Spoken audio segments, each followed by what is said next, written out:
Muda berpangkat Nindya Praja, Madam Labulu. Tahukah Anda siapa nama muda praja yang punya nyali malaikat tersebut? Bagi yang pernah mengalami atau mendengar cerita yang sama, silahkan komen di kolom komentar. Bagi 5 orang pertama yang bisa menebak dengan benar dapat door prize buku motivasi. Dipengaruhi rasa kantuk, muda praja itu bergegas masuk ke kampus. Maklum, waktu pesiar terbatas hingga perlu siaga sebelum terjadi hal-hal yang menakutkan.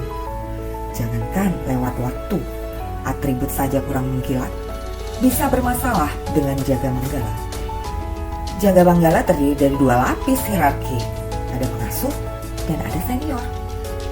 Di waktu pesiar, semua praja butuh konfirmasi soal siapa jaga manggala hari ini. Bila tiket misal dijaga oleh pasangan Rene, Abdul Rauf, dan Wakano, sebaiknya pesiar dipersiapkan sebaik pergi ke Tanah Suci. Kalau tidak, muda akan mengalami banyak aral melintang mulai pemeriksaan tas sampai hal-hal sepele yang luput dikontrol. Selera pesiar pun dipastikan bisa menurun. Dan sore itu batas pesiar hingga pukul 17.00 WIB. Muda masuk seperti bebek sawah berpasangan. Dan seorang muda berjalan polos mencari pasangan sebelum tiba ke gerbang kampus. Tapi ternyata ia kehabisan teman. Semua bergegas tengah berlari menuju parade. Ia berusaha berjalan setenang mungkin sambil menggandeng tas pesiar ala-ala ibu dharma wanita yang telat ikut arisan. Di jalan menuju titik kumpul, muda sering berpapasan dengan seniornya Madya dan Nindya Praja. Dan ia sesuai protap muda lakukan adalah PPM duluan. Namun kali ini ia heran, mengapa sepanjang jalan menuju DP Apel, semua Madya respect dengan PPM patah-patah.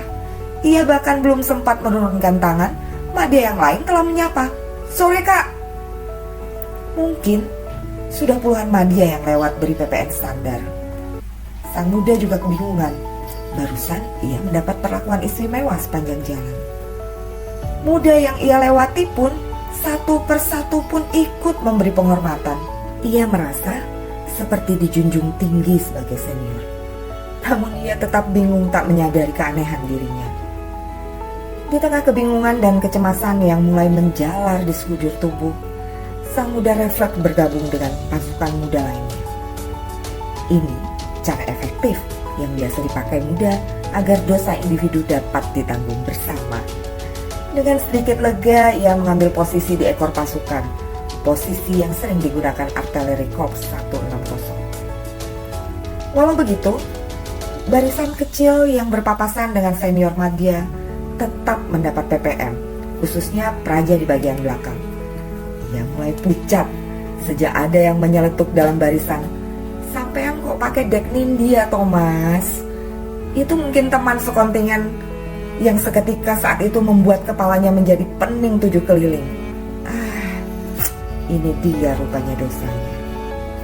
Pertanyaan itu sekaligus menyadarkan ia tentang apa yang aneh sepanjang jalan. Dan kakinya mulai bergetar. Ia mulai lemas dan pusing. Dan mulai ketakutan sendiri. Andai dia didorong, mungkin ia akan jatuh sempoyongan. Entah apa yang ada di dalam pikirannya hingga perkara haram itu bisa dia lakukan dengan tak sengaja. Ini jelas pelecehan tingkat dewa dan hanya Tuhan yang berkenan melindungi dengan segala kuasa yang dimilikinya. Pasukan kecil itu pun juga ikut goyah. Semua mulai diserang imajinasi yang bukan-bukan. Kecemasan sang muda dengan cepat meresap menjadi kecemasan kolektif. Semua diam dan mulai menghafalkan mantra-mantra yang mereka ketahui dari berbagai ragam suku dan agama. Paling tidak, bukan untuk sang muda yang mulai dikutuk, tapi mantra itu juga untuk jaga diri masing-masing. Dan belum habis mantra yang dilafazkan, pasukan itu diminta berhenti oleh jaga manggala. Dan seperti biasa, jaga tertinggi, pemakai selampang emas, mengamati satu persatu gerak-gerik muda sambil bertolak pinggang. Ia menunjuk sang muda yang sedari tadi sudah hampir mati kehabisan harapan hidup agar keluar dari barisan. Sang muda keluar dari barisan dengan bibir keluh. Ia hampir mati ketakutan. Ketahuan menggunakan dek Nindya, ia dijemput paksa oleh piket Madya yang merasa dipecundangi aksi berani muda. Ia digelandang ke posko, sisanya diminta segera menuju ke lapangan parade. Rupanya doa-doa pasukan kecil itu dipenuhi Tuhan. Mereka lolos. Muda itu diinterogasi habis-habisan. Ia dipersekusi karena melampaui wewenang penggunaan dek Nindya. Dan ia hanya pasrah menjawab, "Siap salah, Kak." Moodsnya berkali-kali berputar dan berterbangan. Deknya disuruh dicopot. Ia merasa tak sengaja menggunakan dek bintang 2 itu. Di kosan, ia memang bersama seniornya yang masih tidur. Waktu masuk ia salah mengambil dek yang dilepaskan begitu saja. Semua alasan jujur itu tetap saja ditolak. Jaga piket merasa itu soal kelalaian, dan karenanya ditanggung penuh olehnya. Ia diminta segera bergabung ke parade untuk memudahkan pengecekan. Tapi di sana sang muda disendirikan, dilokalisir ke belakang pasukan. Ia ditanya motif pemakaian dek Nindya. Ia dituduh melewati batas. Rasanya tak bisa ditolerir. Sulit diampuni, apalagi dimaafkan begitu saja. Setiap kali ia disudutkan dengan pertanyaan yang sama, tetap saja mereka tak menemukan unsur kesengajaan.